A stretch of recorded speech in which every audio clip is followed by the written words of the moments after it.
Yang Maha Kuasa,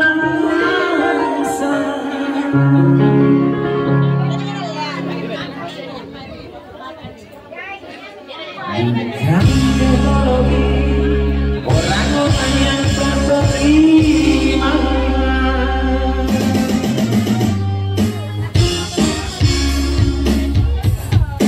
Sementara ribut soal resesi dunia, orang hampir lupa pecinta semesta. Nasib ini bersatu.